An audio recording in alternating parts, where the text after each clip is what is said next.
So one more Pitt question. You are a Central Catholic graduate where also Dan Marino graduated. And I remember watching Marino play at Pitt. I sat on those bleachers up on the hill and froze my butt off watching Dan Marino play. Is he the best quarterback you ever saw play in college?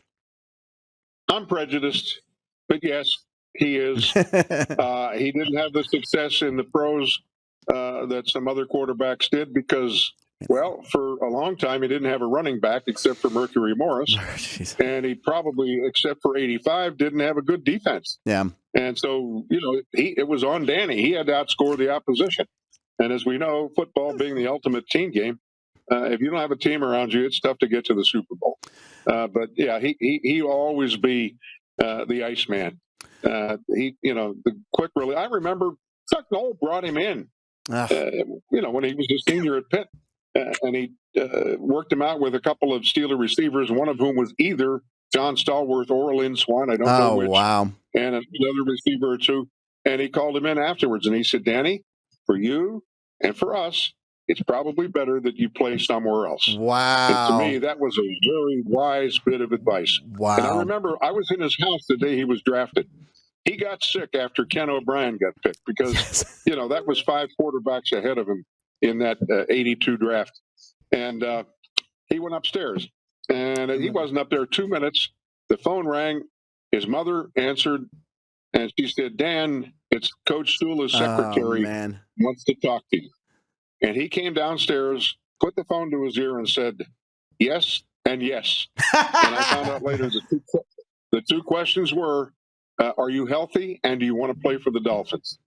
And as soon as he hung up, his dad looked at me, and his dad was such a wise man, and said, "That's the best thing that could ever happen to my son," because he knew Don Shula would turn Danny loose right away. Wow. No other coach in the league would have done that. You know what? And so it was a perfect fit. And now he's Mr. Miami. Yeah. And Bill, that's amazing. I got chills you telling that story because I remember everyone in Pittsburgh obviously wanted, but that's not Noel's style, right? He probably wouldn't have turned him loose. He might not have even started him.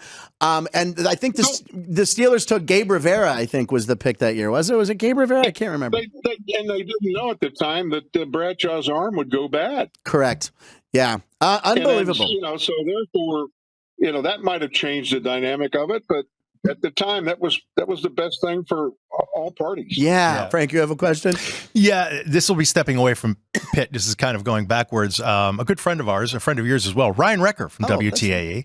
A friend of mine as well. You know Ryan, Channel 4 Sports Now News. Great people. Yeah. So I checked in with Ryan, and I told him you're going to be on the show. He goes, "You got to ask Bill. You got to ask Bill about when you were a driver back at WTAE when you were young and picking up the Three Stooges at the airport." What? Ryan said this is the go-to story. Oh, my goodness.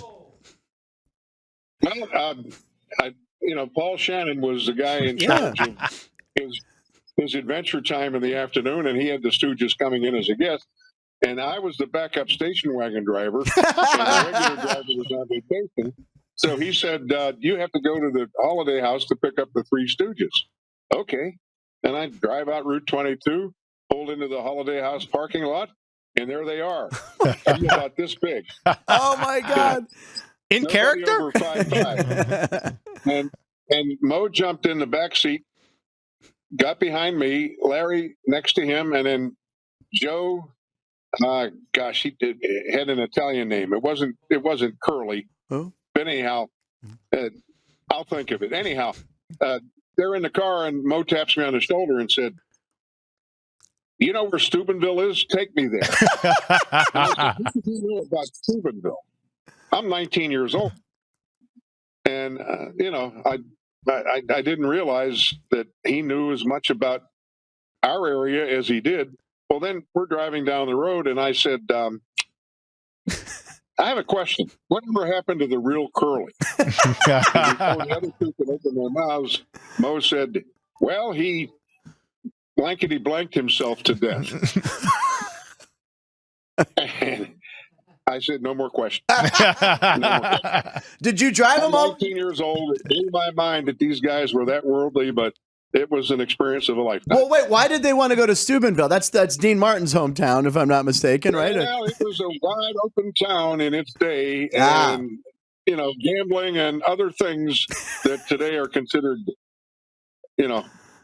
not not permissible. Right. Except in Vegas. It was a wide open town. Now, Wheeling was too. Yeah, but Monroe. So you're picking him up at the Holiday House, which was in Monroeville, if I'm not mistaken, to Stubenville. That's a 2-hour drive. I mean, that was not like just going across it's not town. that far. It's about an hour drive. Okay, but they knew about it, and that kind of impressed me. Oh my God! A lot. Did you? Now, They were funny dudes. Were you really were? Were you a Three Stooges fan at the time? I mean, how could you not be? Right?